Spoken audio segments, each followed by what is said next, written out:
Hola a todos, ¿cómo están? ¿Cómo les ha ido? Hoy súper felices porque estamos en nuestro Hormiga Talks con Andrés Ramírez. Es una persona que tiene una experiencia increíble en temas de liderazgo, de felicidad, y creo que el programa de hoy va a ser chéverísimo. Voy a leer, de hecho, un pedacito de su perfil que me pareció curioso y interesante, porque dice Magister en Felicidad. Me gustaría entender un poquito eso, Andrés, ahora que nos cuentes a todo eso, cómo así uno se podía especializar y hacer un Magister en Felicidad. No tenía ni idea. Consejero en adicciones, conferencista internacional, consultor en felicidad en organizaciones de Colombia, América Latina, docente de pregrado y posgrado, experto en psicología positiva, teoría de la elección, ACT, Acceptance and Commitment Therapy, y logoterapia, que entiendo esto, logoterapia es de este señor que escribió el libro de En busca de Del sentido, el hombre del sentido. sentido, ¿no? Así es, Víctor Frankl. Víctor Frankl, exacto, chéverísimo. Y eres fundador de Educando para la Felicidad, socio de Plurum. Entonces, bueno, bienvenido, súper bienvenido, Andrés, chéverísimo que estés con nosotros compartiendo tu conocimiento, donando una neurona, que es lo importante, dándole un poquito de conocimiento clave. Ese es nuestro granito de arena al mundo, a todos los latinos, para que logremos crecer, prosperar, ser más felices. Al final esa es la idea. Pues Cuéntanos un muy poquito de justo ti. esta invitación. No, pues lo primero, digamos que ir contestando esas primeras preguntas. A mí me regalaron el magíster, es decir, es algo que dan algunas universidades, o todas, pues tienen la facultad de hacerlo, que es un honoris causa. Oh. Eh, y me lo dio digamos que el Colegio de Estudios Superiores de Administración, el CESA, que es una escuela de negocios en Colombia, por crear la primera cátedra universitaria de felicidad en Colombia. Okay. Y digamos que eso, pues me lo regalaron. Yo he sido muy mal estudiante, me ha ido mejor del otro lado del aula. De hecho, hay una historia, digamos que bien particular y muy linda, con todo lo raro que pueda parecer, pero a mí me echaron del CESA, a mí me Oh, echaron ¿en de esa serio? universidad siendo estudiante. Oh, Y muchos años después me invitaron a ser docente, pues lo que era muy raro, ¿no? Porque pues, yo no hubiera nunca ido a tocar esa puerta. Y, y me reconcilié con la academia, me reconcilié con el aula. Y ahora hablabas un poco de ese concepto de educar, ¿no? Y para cerrar, digamos que primera intervención, me gustaría que todos supiéramos qué significa educar, porque educar viene del latín, educere, educere, educare, y significa extraer y formar, no okay. entregar información. Educar no es adiestrar. Son dos conceptos distintos. Lo que pasa es que toda nuestra escuela viene de lo que, digamos, es la escuela prusiana, de lo que era Alemania y, bueno, un poco más grande que Alemania, lo que era Prusia. Nuestro sistema de calificaciones, por ejemplo, pero estaba diseñado para la revolución industrial. ¿Qué quiere decir eso? Que necesitábamos gente que no pensara, sino gente que hiciera, y Claro. sobre todo hiciera caso. Por eso a uno le decían, yo no le pago para que piense, sino para que haga. Y era normal, pues eso era bueno para la Y revolución, todavía claro, ocurre. pero ya está eso muy obsoleto. ¿Por qué? Porque si nosotros estamos haciendo trabajos de máquinas, nuestro trabajo puede ser reemplazable muy fácilmente. Es Así. decir, las máquinas no es que estén haciendo trabajos de humanos. Lo que pasa es que los humanos estábamos haciendo trabajos automatizados. Pero, pero hoy el mundo de la educación, y por eso es tan interesante una clase como la que dicto, que nos educa, por ejemplo, en eso que llaman hoy colegios y universidades de pensamiento crítico, que a veces yo le pregunto a la gente, bueno, ¿y qué es eso? Y la gente no sabe, ¿no? Que es interesantísimo porque hablamos de muchas cosas que no le damos un significado. Y con esto no quiero decir que yo sé, pero sí le he dado un significado para mí. Y tener criterio básicamente es tomar mejores decisiones. Y eso lo logra un cerebro adulto, un cerebro ordenado, un cerebro responsable y que tiene unas conexiones neuronales que utiliza, ¿no? Porque muchas veces no lo hacemos así y actuamos increíblemente más desde el inconsciente que desde el consciente. Pero eso como para iniciar, y bueno, ahí dice, a veces las hojas de vida dicen unas cosas muy raras porque dicen experto, ¿no? Y yo realmente soy un aprendiz. Lo que pasa es que nunca dejo de aprender e intento no hacerlo por un principio básico, ¿no? Y es que el día que uno deje de aprender como docente, además, tiene la obligación de dejar de enseñar. Wow, está bueno eso, está buena esa frase. Esas frases clave de redes sociales, esa es importante, esa es importante. Eso es lo que hace Hormiga Talks, ¿no? Es eso, ¿no? Es entregar esos pedacitos de oro, de diamante, que en realidad son frases convertidas en eso y que llegan a la cabeza para alimentarla, ¿no? Y yo creo que de hecho estaba pensando eso el otro día, aquí como medio tomándonos el café a distancia, de que uno lee un libro, y uno lee muchos libros, y uno va a clases, y uno estudia, y al final del día a uno no le queda sino un breve porcentaje de todo ello. ¿Qué será? El 5%, el 3%, el 2%, yo no creo que ni siquiera el 10%. Y por tanto, tu vida seguía con ese 2-5% que te quedó, esa esencia, eso que quedó colado al final. Y son, por eso creo mucho en esos bytes, en esos mordisquitos, en esos pedacitos de información que te nutren. Sí, hay algo que señalaba Confucio, ¿no? Occidentalizado King Fusi o Confucio, como lo conocemos nosotros, y es que la naturaleza de los hombres es igual. Lo que nos separa son nuestros hábitos. Y yo quisiera señalarte con lo que mencionas una pequeña encuesta, una pequeña, gran encuesta, se la he hecho a 70,000 personas. De un nivel cognitivo medio, es decir, personas que no tienen ninguna limitación cognitiva. No creo que haya estado Einstein, ¿no?, en esa encuesta, pero 70,000 personas como tú, como yo, que... el común del mundo. Digamos que estamos en la media. Increíblemente, el 100% de las personas sabían lo que debían hacer para vivir bien, pero tan solo el 3% hacía todo lo que debía hacer para vivir bien. Y te voy a contar 5 cosas, o tal vez un poco más de preguntas que hacía, ¿no? ¿Qué es mejor? ¿Dormir bien o tener insomnio? ¿No? La gente sabe que dormir bien es mejor. Pero solo el 3% cuida su sueño, es decir, y hace todo. Había personas que hacían unas, pero no todas, ¿bien? Claro. Usted se alimenta bien y entonces la mayoría de las personas comen, pero no todas se alimentan. ¿Ah? ¿Por qué? Porque la comida chatarra no alimenta, porque salen de su casa con un café, porque hacen deporte, por ejemplo, y no se hidratan lo suficiente, en fin. El 100% de las personas sabe que hacer deporte es mejor que ser vegetativo, ¿no? Increíblemente, en Colombia, esta pandemia ha hecho que tengamos 3 a 5 kilos más por sedentarismo, para darte solo un dato de esta pandemia, de este año de cuarentena en Colombia. Pero todos sabemos que hacer ejercicio es mejor. ¿Qué cree que es mejor? ¿Perdonar o resentir? Todos saben que perdonar, pero la gente resiente. ¿Qué cree que es mejor? ¿Meditar o tener ruido en su cabeza? ¿No? Silencio o ruido en su cabeza. No, silencio, hay que meditar. ¿Qué es mejor? ¿Aprender algo nuevo todos los días o echarse horas y horas de redes sociales, ¿no?, poniéndole likes a personas que uno no conoce, ¿no?, envidiando una vida que además es mentirosa, en fin? Sí.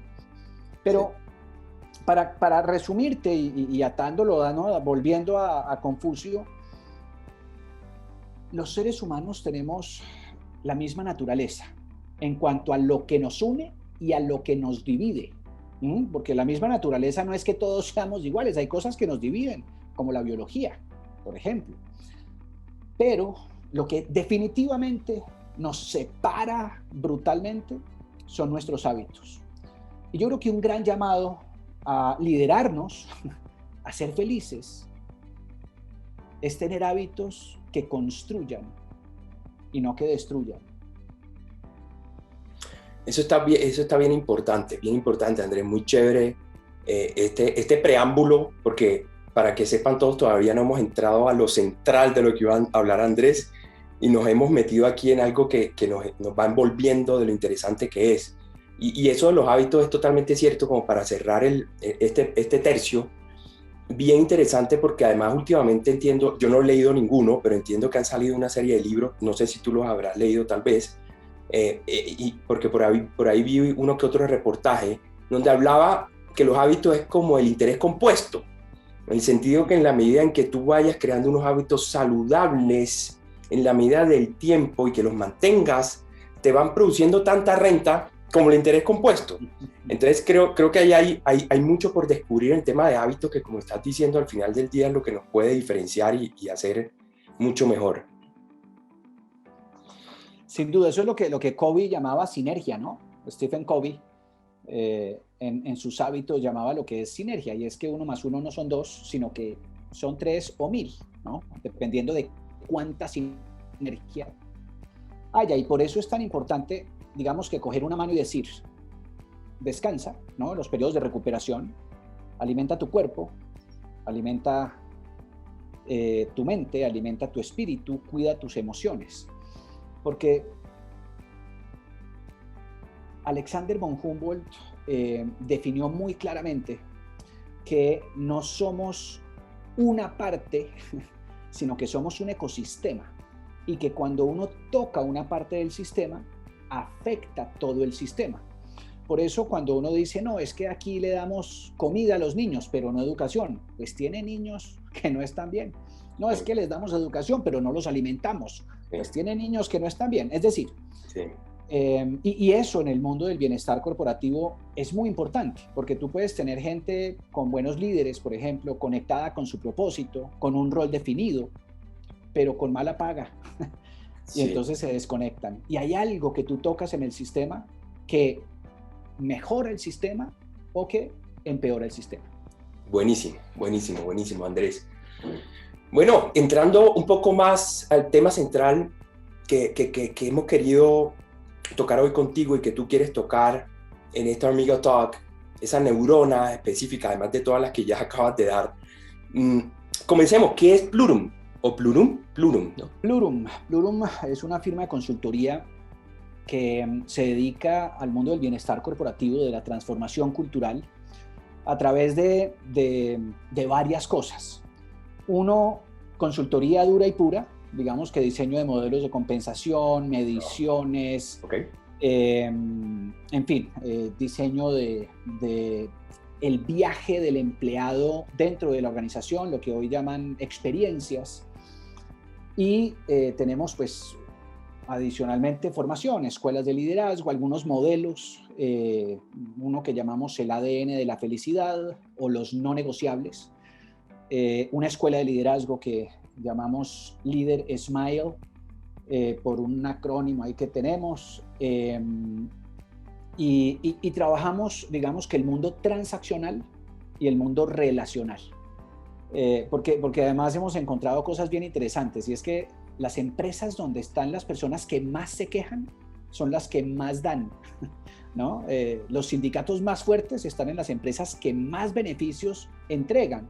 Lo que es pues bien curioso, ¿no? Tú no encuentras un sindicato en la informalidad, que es donde más maltrato hay, ¿no? Tú encuentras sindicatos muy fuertes en empresas muy grandes y que tienen muchos beneficios. No sabía. Es interesante porque eso podría acompañar una hipótesis, ¿no? Y es que el bienestar es inversamente proporcional a la felicidad. ¿no? Eh, lo que no es matemático, pero que países que nace uno jubilado como Noruega, pues tiene una tasa de 3 o 4 veces más de lo que tiene Colombia, de suicidios, por ejemplo. Entonces uno dice, pero si uno nace en Noruega, que tiene todo, ¿por qué se suicida? Entonces, si uno tiene un trabajo tan bueno en una empresa tan buena, ¿por qué está tan infeliz en esa empresa? Son de esas cosas de la naturaleza humana complejas. Y Chévere, a eso nos chévere. dedicamos. A eso se A, dedica. digamos que a cerrar el gap, ¿no? O la diferencia entre ese bienestar, dar lo correcto. Fíjate esto desde lo psicológico. La sobreprotección genera exactamente los mismos resultados que el abandono. Luego, sobrepagar genera lo mismo que pagar mal en el comportamiento humano. Y por eso no se trata de cuánto más le doy a la gente, sino cómo genero un buen modelo de compensación y empezar a trabajar todo lo relacional, todo lo humano. Y por eso el liderazgo es tan importante. Oh, qué chévere, qué chévere. Creo que tenemos material porque me surgen 7000 preguntas en la cabeza cuando hablas. Creo que podemos hacer una que otra entrevista adicional. Pero yendo a nuestro tema concreto, para no dar más vueltas. Andrés, cuando hablé con él por primera vez, me comentó y me dijo, yo quiero hablar de liderazgo, pero algo muy interesante del liderazgo, y es que el liderazgo en la empresa, el liderazgo de un director, de un directivo, el líder al final, tiene que comenzar por el liderazgo de él mismo. Y eso me ha parecido fascinante y siempre me ha parecido fascinante porque creo que es totalmente cierto. Creo que es algo que uno incluso lo puede ver en uno mismo en algunos baches de la vida. Y si no estoy mal, y por favor me corrige porque no sé en realidad si lo que estoy diciendo es correcto porque lo leí hace mucho tiempo, pero creo que incluso hasta el mismo Krishnamurti, Covey, mencionaron este tipo de cosas. Entonces sí me parece un tema no solo filosófico, pero no creo que incluso ya sea filosófico, sino es un tema muy psicológico, no sé, psicología organizacional, etcétera. Pero nos encantaría entender eso cómo es, cómo se come, cómo se mastica eso qué es, Andrés, cuéntanos. Bueno, lo primero es que te fuiste de un extremo al otro, ¿no? Con Judy Krishnamurti, Stephen Covey, no, nos fuimos de Krishnamurti es un personaje muy profundo, muy profundo en lo humano, ¿no? Habla del miedo de una manera fantástica porque conecta el miedo como algo milagroso, como una conexión con uno mismo, ¿no? De una forma fantástica. Cuando yo inicié, digamos que el proceso de liderar equipos, me di cuenta que a uno lo contratan por lo que sabe y lo echan por cómo se comporta, ¿no? En una organización. Esa frase también está buena, esa frase también está robable. Los problemas más fuertes en las organizaciones típicamente están en la gerencia media, en donde hay personas técnicamente buenas, pero que humanamente no han tenido todo su desarrollo, no han tenido todas las capacitaciones en el cuidado por el otro. Cuando diseñé nuestro modelo de liderazgo, diseñamos, porque es un conjunto con mis socios y mi empresa, nos dimos cuenta que debíamos pasar de un liderazgo autoritario que somete a un liderazgo inspirador que se para a servir. Y definimos 3 escalones del liderazgo. El primer escalón, en donde todas las personas del planeta deberían estar montados, es cuando yo me lidero a mí. Es decir, que asumo responsabilidad sobre mi vida y dejo de delegar mi bienestar en otros. ¿Cómo se delega el bienestar? Pues un niño en sus padres, ese padre como empleado con su empresa y ese ciudadano en su país. ¿Quién es responsable del bienestar? Y por eso es tan diferente el bienestar de la felicidad. Los estados para sus ciudadanos, las empresas para sus empleados y los padres y madres para sus hijos. Sin embargo, cuando hay un adulto, La adultez implica que yo asumo responsabilidad de mi vida y dejo de delegar en otros. Desafortunadamente encontramos muy pocos adultos organizacionales, pero mucho adolescente organizacional, que delega hacia arriba, todo es culpa de los jefes, todo es culpa de las estrategias, todo es culpa de otros, pero nada de mí. En ese primer escalón debo cuidarme a mí mismo y curiosamente no nos cuidamos desde nuestros hábitos, porque no dormimos bien. Que disculpa un poco lo que dijiste ahora, de que sabemos que hay que hacer, pero no lo hacemos. Claro, exactamente. Entonces, viene este primer escalón. Mi concepto es que nadie debería tener a otros a su cargo cuando no ha sido responsable de sí mismo. Ese es el gran regalo de los hijos, ¿no? Todos los que tenemos hijos, pues no estábamos preparados para ser papás, pero lo cambian a uno a la fuerza en la medida en que uno asume la responsabilidad de ser padre. Porque uno como papá no le dice, oiga, chino, no hay para el desayuno mañana, ¿qué se le ocurre? No, uno es el papá, uno es el adulto, luego debe resolver. ¿Qué es cuidarme, ¿no? ¿Y para qué cuidarme? Para cuidar. Porque nuevamente, a veces creemos que el líder es quien está arriba de otro. Y a mí no me gusta la pirámide organizacional donde el líder está arriba, sino inversa, donde todo mi equipo está sobre mis hombros, porque yo soy responsable de mi equipo. Yo debo tener mejor gente que yo, ¿no? En muchas cosas. Y hoy el liderazgo debe ser un liderazgo facilitador. Hoy uno es un facilitador. Curiosamente, en ese segundo escalón de liderazgo, cuando ya no solo me tengo a mí, que de ese no me puedo bajar nunca, sino que además tengo a otros a mi cargo, en una encuesta que hicimos, las personas le dedicaban menos del 1% de su tiempo a conocer a su gente, porque estaban ocupados en otras cosas. En el día a día. Creo, claro, que la principal labor de un líder es conocer a su gente, en qué están, cómo les ayuda, cómo facilita que interactúen, en fin. Curiosamente, las personas no tienen tiempo para las personas que tienen a su cargo. Y de una manera simple, si usted tiene personas a su cargo y no tiene tiempo para las personas que tiene a su cargo, pues no tenga personas a su cargo. Suena un poco como yo poco coco compro porque poco coco como, ¿no? Pero es bien interesante entender que muchas veces creemos que la manera de ganar más, y eso es otro gran mito, es creciendo jerárquicamente y teniendo a otros a mi cargo. Cuando hay muchas personas que han logrado como contribuyentes individuales ganar mucho y que no quieren a otros a su cargo, y eso es lícito, ¿cierto? Desafortunadamente muchas organizaciones no tienen el esquema de compensación diseñado para que haya contribuyentes individuales que puedan ir creciendo, digamos que no jerárquico, sino en su desarrollo, y que sean unos contribuyentes individuales robustos. Y a veces nos da temor, ¿no? Lo que es curioso. El tercer escalón de liderazgo, para terminarte, sí. Perdón, disculpa, hay alguna pregunta. Ese temor quisiera entenderlo. ¿Por qué? No entienden lo que sugiere Richard Branson, ¿no? Y es que educa a tu gente para que se puedan ir, pero trátalas lo suficientemente bien para que elijan quedarse, ¿no? Es algo así, muy parecido. El miedo a volverlos demasiado como yo. Sí, o más. O porque desafortunadamente se cree que se vuelven indispensables. Y si alguien es indispensable en su trabajo, está haciendo mal su trabajo.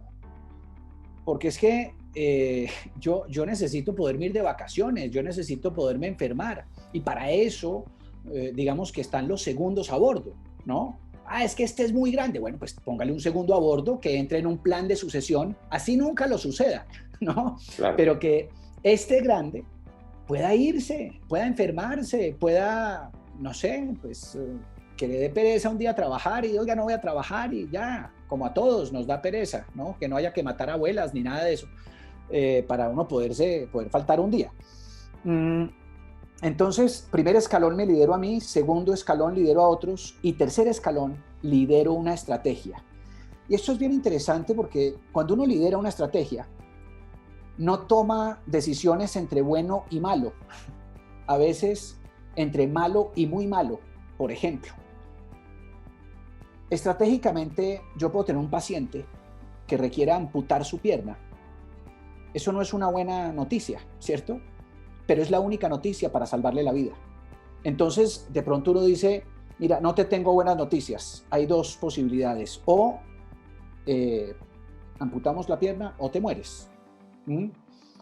Muchas organizaciones tuvieron que amputarse piernas en esta pandemia por la industria en la que estaban y tuvieron que hacer despidos masivos.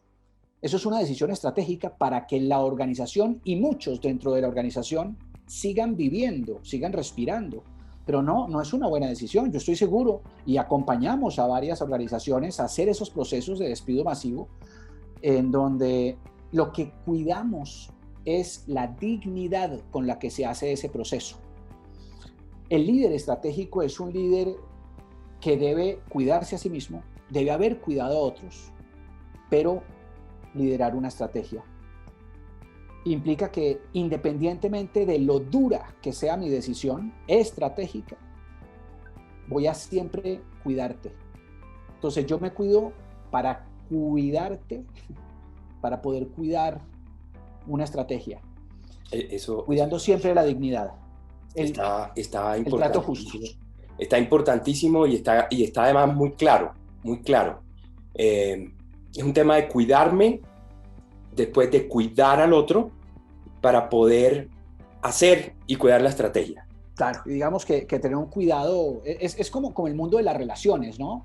¿Cuál es la primera y más importante relación? Pues mi relación conmigo.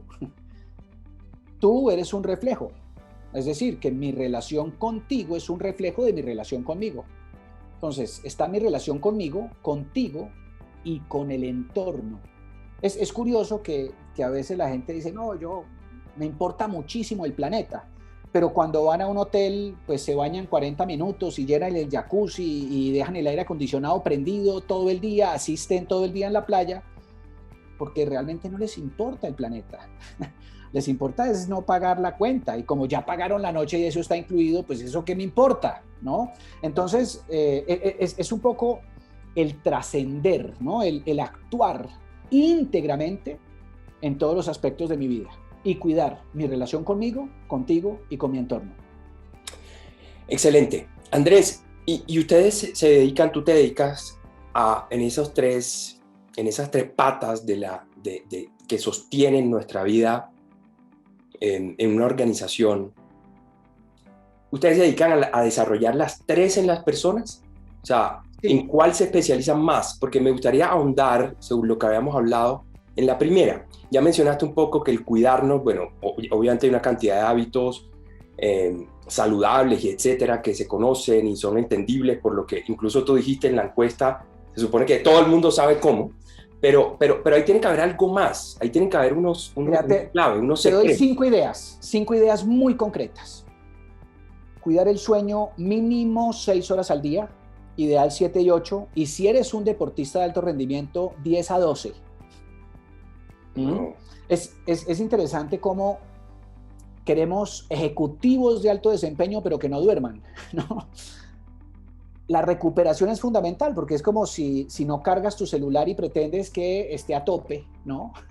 O no pagas el internet, y eso sí que pues no fluye. De acuerdo. Cuida tu sueño, aliméntate bien. Está explicado muy simple, ¿no? Pero desayuna como rey, almuerza como príncipe, come como mendigo, porque cuando desayunamos como mendigos, almorzamos como príncipes y comemos como reyes, amanecemos como marranos. No vamos a descansar si nuestro sistema digestivo está trabajando, porque consume mucha energía. Haz ejercicio, mínimo 20 minutos al día, ideal 40. Aprende algo nuevo todos los días. Vivir con actitud de aprendiz. Hoy hay podcast, al que no le gusta leer, pero están los libros. Hay muchas formas de aprender, pero si nos dedicamos solo a las superficialidades de la vida, que hoy pues, es lo que nos ocupa mayor cantidad de tiempo, estamos muertos. Y la quinta, que es para mí no la más importante, pero creo que la que más me ayuda a experimentar serenidad, que si quieres ya te profundizo en ese concepto, es el silencio, la meditación. No sé si has visto el 70% de lo que imaginamos nunca jamás sucede, nunca jamás. El 70%. Tenemos mucho ruido. Cuando uno escribe en un pentagrama música, lo que hace que suene la música es que entre una nota y otra existe un espacio de silencio. Sin silencio hay ruido. Y si tenemos mucho ruido, vamos a llenarnos de especulaciones, como sucede, ¿no? La vida la vivimos llena de mentiras, y para eso tanto Sócrates como don Miguel Ruiz nos regalaron 3 filtros socráticos: verdad, bondad, utilidad, y el otro, los 4 acuerdos, ¿no? No te tomes nada personal, haz siempre lo mejor que tengas. Esas son herramientas simples para cuidar la cabeza. Fíjate que nos dicen, lávese las manos, pues hay que lavarse la cabeza. Y una manera de lavarnos la cabeza es el silencio. Y ese silencio, ¿qué recomiendas? ¿Cómo recomiendas lograrlo y por cuánto tiempo al día o cómo es? Yo estoy convencido de las pequeñas acciones, ¿no? Si uno dice, oiga, voy a arrancar silencio y me voy a un vipassana es una meditación de 10 días en silencio, pues se enloqueció, pues no pudo. Hay que arrancar por el primer paso, ¿no? Es simple, 1 minuto. Meditar y estar en silencio no es dejar la mente en blanco. Yo llevo 12 años meditando, jamás he tenido mi mente en blanco. Yo tengo una locura de cabeza. Pero la respiración, que mira esto tan simple. La respiración es un proceso automático del cerebro. Eso es un proceso del cual se encarga nuestro cerebro reptiliano. Ese cerebro lleva 400 millones de años de evolución. ¿Qué quiere decir eso? Que ninguno de nosotros se acuesta, ¿no? Diciendo, por favor, Dios mío, que no se me olvide respirar para ver si amanezco vivo. Eso no es algo que uno esté pensando, incluso teniendo apneas del sueño y periodos de no respirar. Pero no nos importa porque sabemos que vamos a respirar ahí. La respiración consciente lo que hace es un link entre la mente y el cuerpo. Maravilloso. Entonces el hecho de respirar conscientemente nos conecta con eso que hoy está tan de moda, que lleva miles de años, que es el mindfulness o la plena conciencia. La respiración consciente nos ubica en el presente. De hecho, el contacto con los diferentes sentidos, el escuchar qué está sonando, el ver qué está enfrente de nosotros y alrededor nuestro, el tocar, ¿no? El olfato, a qué huele, todo eso nos conecta con el presente. Y eso es una forma de meditar. Interesantísimo, interesantísimo, porque además he leído muchísimo la importancia de la respiración, que por supuesto lo recoge la meditación, y el poder tener esos ratos de silencio que en este mundo cada vez nos quieren robar más, ¿no? Porque cada empresa, cada marca está buscando robarte tu tiempo para que se lo dediques a ella, ¿no? Quitarte un poquito, también se supone que entregándote a cambio algo positivo, pero bueno, eso es otra discusión. Claro, pero hay algo muy interesante, Gerardo, y es que creo que no podemos satanizar las cosas. La tecnología no es buena o mala. El uso que le damos define su benevolencia o su maleficencia. Y creo que podemos encontrar muchas cosas en las redes, como este encuentro que estamos haciendo, que puede que le regale una neurona a alguien, ¿no? Le done esa neurona a alguien para que tome la decisión de cambiar su vida. Y por eso es tan importante. Y la mayor invitación es: empiecen la praxis, ¿no? La práctica hacia el maestro es lo que hacemos, no lo que... Nadie nunca, jamás oye lo que decimos. Todos oyen lo que hacemos. Por eso las acciones hablan más fuerte que las palabras. Es así, Es así, es así, es así. Andrés, un último punto ya para cerrar. ¿Alguna experiencia inolvidable? Nosotros aquí en Hormiga Talks tenemos siempre en la última parte lo que llamamos la historia de guerra, historias de guerra. Cosas así que te hayan pasado, que no se te olvidan, curiosísimas, locas, un chasco, o no tiene que ser un chasco, pero algo que te llamó demasiado la atención y te marcó en tu vida profesional. Eh, ¿Cuál será que nos puedas compartir así? Yo sé que te cojo a quemarropa, pero alguna que se te venga a la cabeza que tú dices, pucha, mira, con base en todo lo que acabamos de hablar, me pasó una vez tal cosa con alguien. Lo que pasa es que tal vez son muchas, ¿no? Yo, yo creo que hoy eventualmente me puedo ver alto, pero es por la montaña de fracasos que tengo debajo. Eh, lo que pasa es que me he podido parar sobre mis fracasos. He cometido muchos errores. Uno, pues que tal vez cometemos muchos, es actuar con arrogancia. Por tener cierto cargo, cierta jerarquía.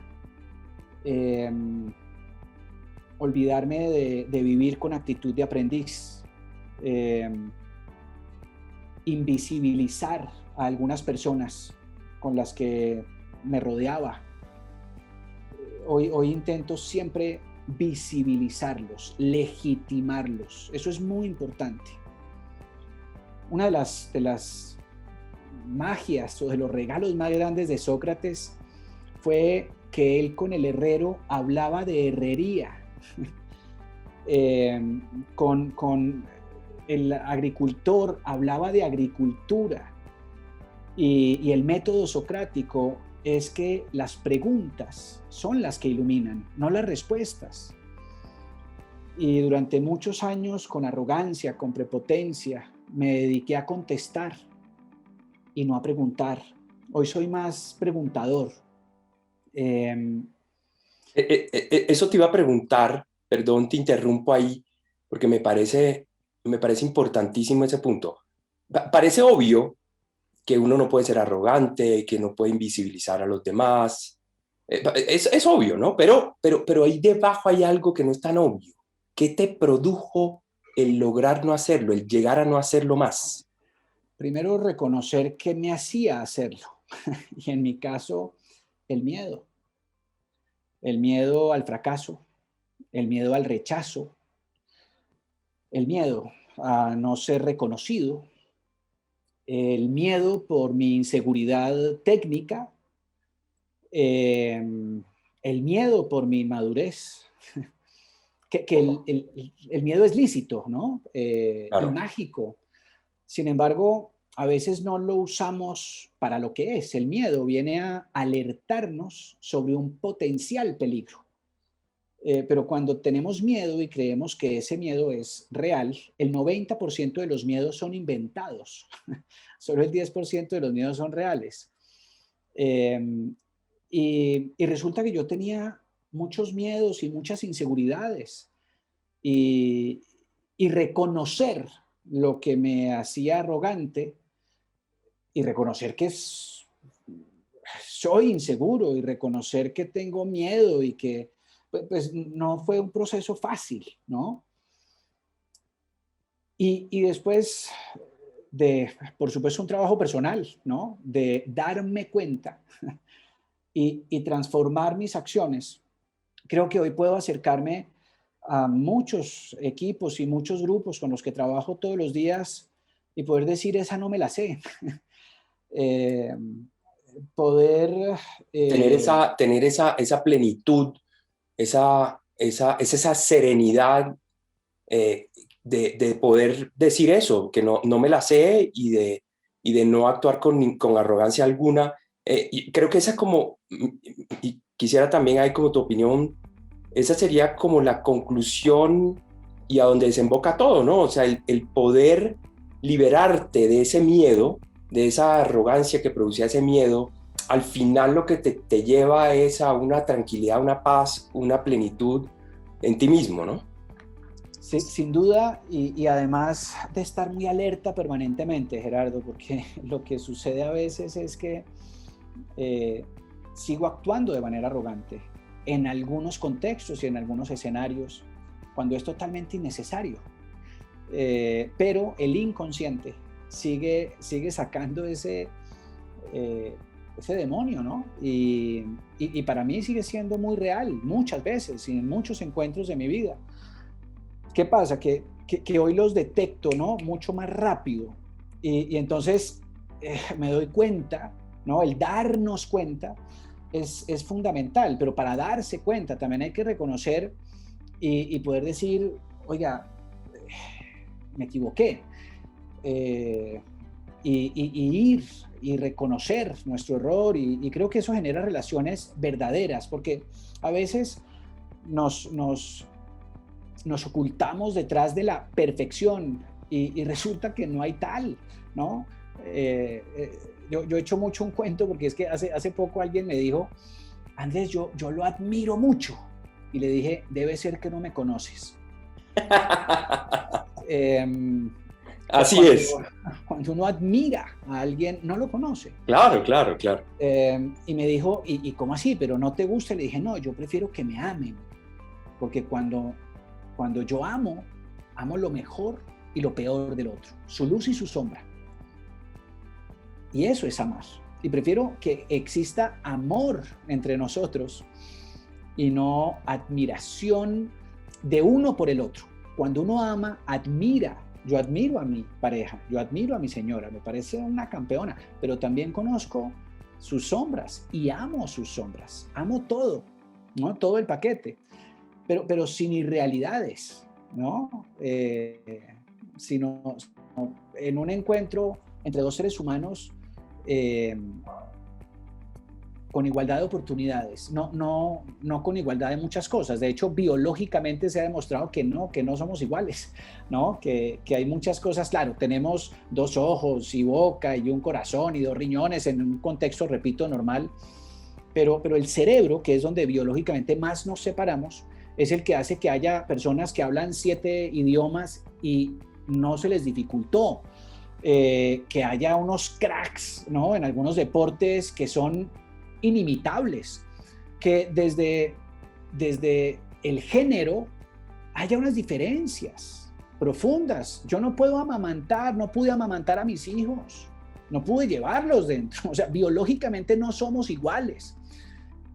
Cuando escribe Thomas Jefferson y Adams, ¿no? y bueno, la Declaración de Independencia era por la igualdad de derechos, no para que todos seamos iguales. Y creo que eso es lo que hay que organizar digamos que sin dogmas y sin fanatismos. Pero bueno, me fui de línea. No, chéverísimo, chéverísimo, chéverísimo. Yo creo que todo eso que has compartido ha sido una gema gigantesca y te agradecemos muchísimo en Hormiga Talk, Andrés, por haber donado tu neurona, tu gran neurona o muchísimas neuronas. Entonces, Andrés Ramírez, muchísimas gracias. Esto ha sido una entrevista extraordinaria, difícil de olvidar, llena de secretos, de claves, no solo para ser exitoso, eso yo creo que es algo secundario y espinoso, es más como para un tema de felicidad, de ser, ¿no? Del ser. ¿Sigue dando la clase en la universidad? Sigo dando la clase en el CESA, no me han echado, y también en la maestría en el EMBA, o el Executive MBA de la Sergio Arboleda. Buenísimo, buenísimo, buenísimo. Bueno, eso ha sido todo. Muchísimas gracias, Andrés. Ha sido muy amable y ojalá podamos tener otra entrevista en algún momento en su corto o mediano plazo. Claro que sí. Un abrazo para todos. Muchas gracias. Hasta luego.